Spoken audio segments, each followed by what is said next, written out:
Hey, this is Mike from the Maine Primitive Skills School.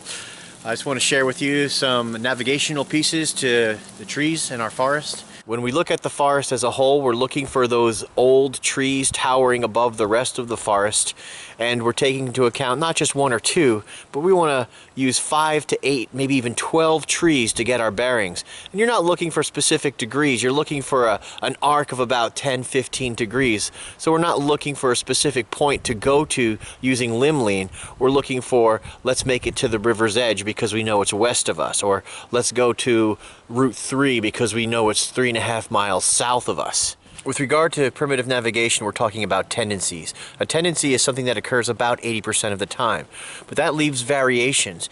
And variations can be caused by blowdown, the fact that that tree was surrounded by trees that were older than it as it was growing. There used to be a field there, and now there's trees coming up. But essentially, we're looking at two things for primitive navigation. The flat spots on the trunk of a tree, indicating where the sun beams down on that tree the most so that it gets more growth in the early spring as it thaws the cambium. We get a flat spot, and this is for the old trees, the ones with the big trunk diameters. And then also limb lean. We'll use this oak as a primary example of limb lean determining direction.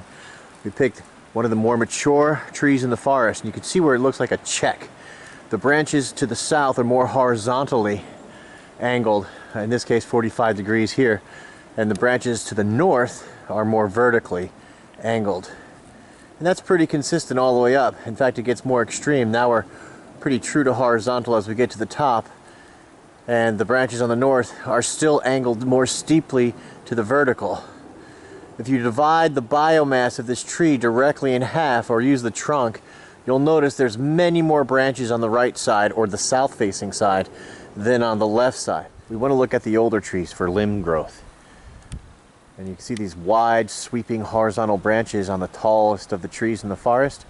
That tends to be south.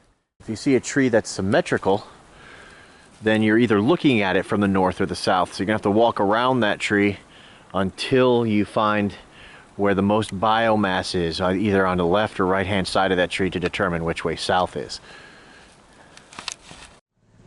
Some trees will have a die-off rate at the lower base of the branches that climbs higher on the tree on the north side than on the south side. So here's a tree that looks pretty symmetrical to the untrained eye, but if you look at the trunk as a bisector, on the right hand side there are many more branches than on the left hand side. Again, the right hand side indicates a south face, and the left-hand side a north face.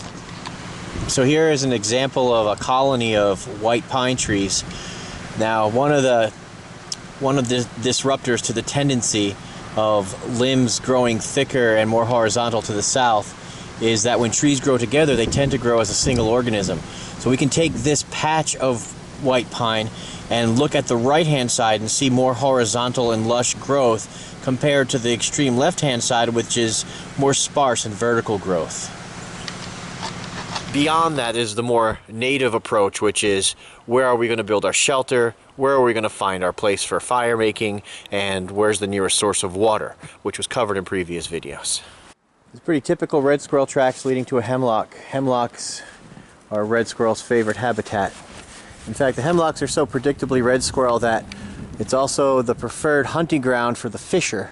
So where you find hemlocks, especially if there's rocky outclimbs, you'll find red squirrel, porcupine, and fisher.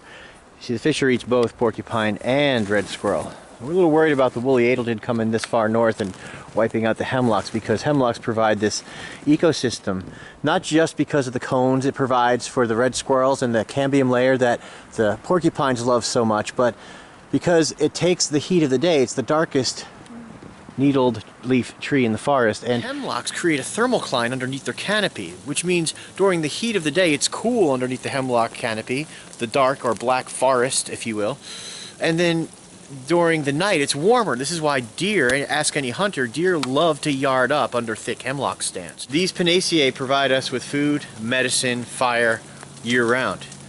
But each of them have their own unique gifts. The pine trees, especially the smooth bark of the white pine, can be peeled as a winter forage, rich in carbohydrates, which is, it's pretty rare to find carbohydrates in the wintertime unless you're going to be digging through frozen ground after excavating the snow. You're going to burn more calories than you get. Yeah, these white pines You can actually make them taste pretty good. The trick is to roast the inner bark until it's crunchy. Hemlock is a dense wood. You want to use hemlock for decking when it's green. Once it dries, you're going to bend 10 penny nails trying to get them through. Hemlock is also a tough wood for bow drill.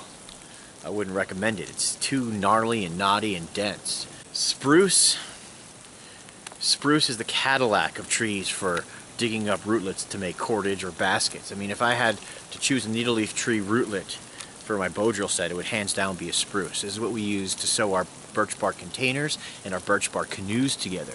It's flexible and it's strong, and you can find long runs of it in dense stands of spruce. So the rootlets are what really stand out in the spruce. There's spruce gum and spruce pitch, which is also pretty good for fire starting and lubrication for your bow drill set, by the way. Spruces make different tasting teas. The reason there's a species referred to as cat spruce is because it smells like cat urine and the tea has the same taste.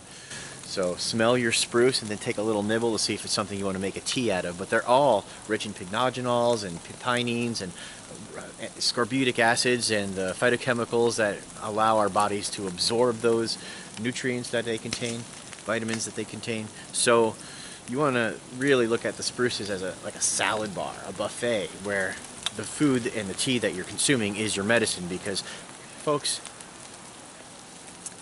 the standard American diet, SAD, is devoid of nutrients and rich in calories, empty calories. Nature's the other way around. In the real world, it's nutrient rich and calorie poor. So the pines give us that gift. Their inner bark can be used, roasted as a chip, rich in carbohydrates. And in the winter, man, that's valuable. That's warmth. So know your pines. There's so much else. I'm going to end this series with this note. This is just to make you aware that every tree, every shrub, every vine, every liana, every herbaceous annual, biannual, and perennial has edible, medicinal, and or utilitarian uses. And that if you want to up your game, if you want to graduate from bushcraft, a hobby, to earth living, where you start to incorporate and infuse the lessons found in nature with its efficiency and its inherent learn your plants, learn your trees, learn your shrubs, learn all of them. How did the native cultures in your area move through the seasons for food? And what was that food and how did they prepare it and when? Did they put it by for winter, or did they dry it on racks, or did they make pemmican balls? What did they do in your region? And then add to that, what did your ancestors do 5,000 years ago? There are certain gifts that you'll have latent and ready to be awakened in you, and you'll know them. You'll just gravitate towards those things. They express themselves in us as our interests, right? So if you're interested in tracking, pursue tracking, and that passion will carry you and develop you into the most superlative tracker you could be, because you love to do it.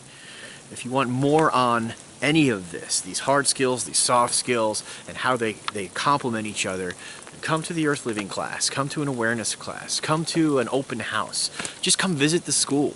We're doing stuff year-round, and we want to get people these tools because they're already in there, and the context for which they can be used in to create self-reliance, strong, deep nature connection, and a resilient community of folks who are authentically communicating and helping each other. Or we're also on Facebook at the Maine Primitive Skills School, and we hope to see you on the trail. If you don't make it to our school, go outside and play. You'll increase your operational intelligence and have fun doing it.